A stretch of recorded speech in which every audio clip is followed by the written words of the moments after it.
혼인 파탄의 책임을 누구에게 있는 것이냐, 이거 하나의 사례를 가지고 저희가 이제 두 분의 변호사를 중심으로 얘기를 해볼 텐데, 먼저 이인철 변호사, 이 내용부터 좀 봐야 될 것 같아요. 네, 2012년에 어떤 남성과 여성이 만나서 동거를 한 후에 결혼을 하게 됩니다. 네. 근데 이 남성은 사실 재혼이었어요. 근데 이 여성이 이 관계를 잘 몰랐던 것 같습니다. 그 전처와 자녀가 있었는데 나중에 이제 알게 됐어요. 그러니까 남자가 맞다, 내가 재혼이지만 전처와 자녀랑은 연락을 하고 지내지 않는다. 이렇게 해서 이제 여성은 이제 믿고 지냈는데 알고 보니까 이 남편이 전처도 만나고 자녀랑도 계속해서 연락을 하는 겁니다. 그러니까 이 여성이 이제 뭐 화가 났겠죠. 그래서 이제 계속 다툼이 이제 있는데, 근데 이 남편은 이 전처와 계속해서 만나는 거예요. 왜냐하면 이 남편이 이제 회사를 다니다가 독립해서 사업을 하는데 이 전처가 계속해서 그 사업을 도와주게 됩니다. 그러니까 계속해서 만나게 되겠죠. 그 귀가가 늦고, 그러니까 이제 아내랑 계속해서 부부싸움이 이제 발생을 했어요. 또 남편은 아내가 외도를 하고 있다고 의심해서 아내에 대해서 이제 폭행을 하고, 남편은 그 상황에서 아내가 외도를 하고 있다고 또 의심을 한 겁니다. 하고 가정폭력이 돼가지고 또 이제 아내가 또 이제 경찰에 신고하는 일도 발생을 했어요. 그래서 안 되겠다 싶어서 이제 둘이 이제 별거를 하기 시작합니다. 별거를 하는데 이 아내는 이제 뭐 좀 속이 상했는지 영국으로 유학을 갔습니다. 영국으로 유학을 가서 다른 남자를 만났어요. 네. 다른 남자를 만나가지고 결국엔 아이를 임신해서 출산까지 하게 됩니다. 그래서 네. 그 이제 중간에 2016년에 두 사람이 도저히 안 되겠다 해서 협의 이혼을 했는데 이 남편이 나중에 그 사실을 알게 된 거예요. 아내가 영국 가서 다른 남자가 만나서 아이까지 낳았다. 그러니까 당연히 화가 나서 위자료 소송을 합니다. 그러니까 아내도 역시 무슨 소리냐, 나는 속은 거다, 남편이 잘못한 것을 역시 위자료 소송을 했어요. 그래서 둘 다 법원에 협의한 후에 위자료 3천만 원을 청구한 그런 사건이었습니다. 굉장히 복잡한데 하나하나씩 좀 봐야 될 것 같아요. 일단은 그러면 이혼을 한 이후에 위자료 청구 소송이 들어간 거죠? 네, 관계가. 맞습니다.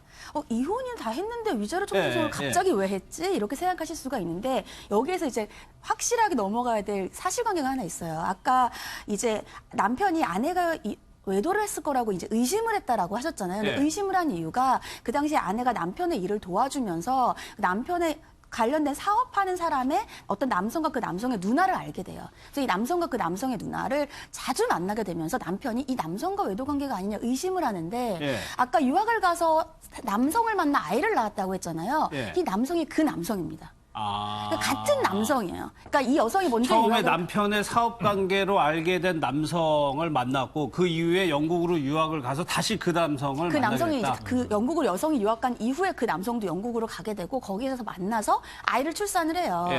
그래서 이제 이 남성이 여기를 이유로 새로운 위자료 청구를 하는 겁니다. 이유가 뭐냐면 이 남성은 자기는 몰랐다는 거예요. 이 아이가 내 아이가 아닌 것도 몰랐고, 이 여성이 나랑 이혼하려는 이유가 이 새로운 남성을 만나서 아이까지 생겨서 이혼하려는 걸 몰랐다라는 게 가장 기본적인 주장이에요. 이 남성은 이 남성의 주장입니다. 주장이 굉장히 달라요. 여성과 남성의 주장이 다른데, 이 남성은 처음에 이 여성이 외도를 알게 돼서 둘 사이가 급격히 나빠졌다. 그래서 별거를 시작했지만 별거를 한 이유는 이혼이 아니었고, 별거를 하면서 서로 시간을 가지고 결혼 관계를 다시 원만하게 하려는 이유였다는 거죠. 그래서 이 남성은 별거가 이혼의 전 단계가 아니라고 주장을 합니다. 그런데 이 여성이 본인이 유학을 가고 싶다라고 하면서 유학을 가려면 유학 비자를 받아야 되는데 비자를 받으려면 남편이 있는 것이 불리하다. 그러니까 협의 이혼을 해달라고 요청을 했다는 거예요. 남편 측 주장입니다. 그래서 본인은 그때 이혼을 해준 거고, 아이가 남편의 아이로 돼 있어요. 지금 왜냐하면 결혼 법률혼 사이일 때 이 여성이 아이를 낳은 것이기 때문에 이 남성의 아이로 돼 있단 말이죠. 이 낳은 아이가. 그렇게 되는 거예요? 네, 왜냐하면 법률혼 관계에서 낳은 아이는 전이니까. 이혼하기 전이기 때문에 이 전 남편 아이가 돼 있어요. 그래서 자기는 자기 아이인 줄 알고 있었는데 어느 날 그 아이의 친아빠한테서 소장이 날라옵니다. 이 아이는 당신의 아이가 아니라 내 아이이니 이 호적을, 쉽게 말하면 호적을 정리해 주세요. 이렇게 소장이 날라가 와요. 이때 처음 알았다는 거야, 자기는. 그래서 자기는 너무 정신적인 충격을 받았고, 그래서 위자료를 새로 청구를 한 거예요. 이혼이 끝났는데. 근데 반면에 아내 측은 뭐라고 주장하냐 하면, 남편이 아까 처음 말한 것처럼 우리의 혼인 관계가 이미 파탄이 난 이유는 남편이 정리가 되었다는 전처와 아이를 계속해서 만나고 있고, 그때 이미 혼인관계 신뢰는 깨졌다. 그 이후에 남편이 본인을 의심하면서 폭력을 행사하고, 그리고 먼저 집을 나갔고 먼저 이혼을 청구했다라고 하면서 둘 사이에는 정말 접점이 없을 정도로 주장이 팽팽하게 극렬히 대립하는 거죠. 그러니까 아내의 입장에서는 별거가 시작된 시점에 이미 우리 가정은 끝나 끝났다. 있다라고 주장을 한다는 거죠. 그러면 김동철 씨, 이 남편의 입장에서는 이혼을 하고 난 다음에 아이 임신한 사실을 알고 뭐 그런 것들이 상당히 배신감을 느꼈을까요? 이 소송을 제기한 것이. 지금 얘기하신 것처럼 뭐 배신감은 상당했겠죠. 부부의 예. 신뢰 중에 가장 큰 게 가족 관계에 대한 어떤 이야기들이거든요. 예. 그런데 내가 결혼한 상대인데 내가 모르는 아이가 내 아이가 아니었다. 상당히 그 배신감이 컸을 겁니다. 예. 근데 이제 그런 것들을 좀 떠나서 이 본질적으로 이 부부는 결혼을 하지 말았어야 되고 그리고 결혼 중에서도 서로를 신뢰를 하지 않거든요. 그리고 신뢰를 하지 않으면서도 똑같이 문제를 저질렀으니 나도 문제를 저지르겠다라고 하는 취지로 계속 이제 가는 겁니다. 그랬더니 서로의 입장이 상당히 또 자기네들 이야기만 하고 정리가 되지 않는 부분들이 있는데 둘 다 상당히 나쁜 길로 가고 서로의 신뢰를 하지 않는 그러니까 예. 불통에 관계된 부분들로 계속 지속이 되고 있는 것 같습니다. 예. 별거가 시작된 시점이 2015년 11월이고 영국에 가서 아이를 출생한 게 16년 4월.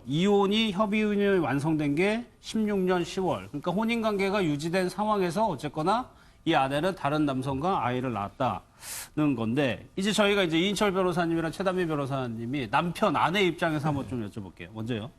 이인철 변호사께서는 남편 측에서 어떻게 이거를 일단 남편이 가장 큰 배신감 있는 거는 아내가 아직 이혼하기 전인데 다른 사람 만난 것도 화가 나는데 그 사람의 아이를 임신해서 출산까지 했잖아요. 예. 그게 얼마나 이제 큰 배신감이 있겠습니까? 물론 이제 남편도 뭐 잘못했다고 이제 주장을 하지만 아내가 주장하는 건 그거거든. 전처를 계속해서 만났고 자녀를 만났다. 아니 이혼하면 그 자녀를 만나야지 만나지 안 만납니까? 오히려 만난 거는 자녀에 대한 도리잖아요. 오히려 면접 교섭하지 않고 양육비 안 주는 사람을 나쁜 아빠라고 하지 아이를 자주 만나고 양육비도 주는 사람은 오히려 착한 아빠 아닙니까? 그리고 전처도 부득이하게 만난 거 아닙니까? 사업관계 때문에 만나고 또 자녀가 있으니까 자녀 문제를 협의하기 위해서 만나는 걸 수도 있잖아요. 그래서 예. 남편은 제가 보기에 큰 잘못은 없고 오히려 아내가 잘못했다 이렇게 이제 주장을 할 수가 있겠습니다. 이 변호사님 얘기를 들어보니까 또 그런 것 같기도 하고 최 변호사님께서는 아내 입장을 대변해 주신다면 어떻게 하겠어요? 첫 번째로 이제 다 생각하실 거예요. 아니 어떻게 결혼 중에 아이를 낳을 수가 있어? 네. 배신감이 크겠다. 근데 이 부부에서의 중요한 점은 남편이 그 당시에 배신감을 느낄 관계가 아니었다는 거예요. 이미 2015년도에 이미 별거를 시작했고 네. 둘 사이는 그때부터 이혼이 진행 중이었지만 이혼 절차가 오래 걸립니다. 그렇기 때문에 아직 법상으로 이혼이 되지 않았던 것뿐이에요. 우리가 별거를 하고 이혼 소장이 날아가고 왔다 갔다 하는데 네. 저 사람이 나랑 앞으로 행복하게 살아야겠다라고 생각할 부분은 거의 없어요. 그러니까 일단 배신감을 느낄 관계가 아닙니다. 그리고 두 번째로는 아이는 당연히 천부인권이기 때문에 부모와 지속적으로 연락을 해야죠. 그러니까 그 네. 부분이 문제가 아니라 결혼을 둘 사이에 처음에 얘기가 나올 때 그 남편이 속였다는 데 있어요. 나는 전처와 아이가 있는데 아이는 만나야겠다는 게 아니라 난 전처랑 아이랑 전혀 연락을 하지 않아. 그러니까 이게 고려 대상이 됐을 수가 있는데 아이를 계속 만난 것뿐만이 아니라 전처와 업무 협력 관계까지 유지하면서 지속적으로 굉장히 친밀하게 만났다는 게 이 여성의 주장이거든요. 일단 그 두 개가 그렇고 아이에 대해서 마지막으로 얘기를 하면 이미 혼인이 파탄난 상태였습니다. 그렇기 네. 때문에 새로운 남자와 물론 만났죠. 근데 이미 혼인 관계가 파탄나서 서로의 신뢰가 없는 상황에서 새로운 남성을 만난 게 과연 이 여성이 잘못한 것이냐. 잘못을 도덕적인 걸 떠나서 이혼 관계, 혼인 관계에서의 파탄의 책임이 여성에게 있느냐.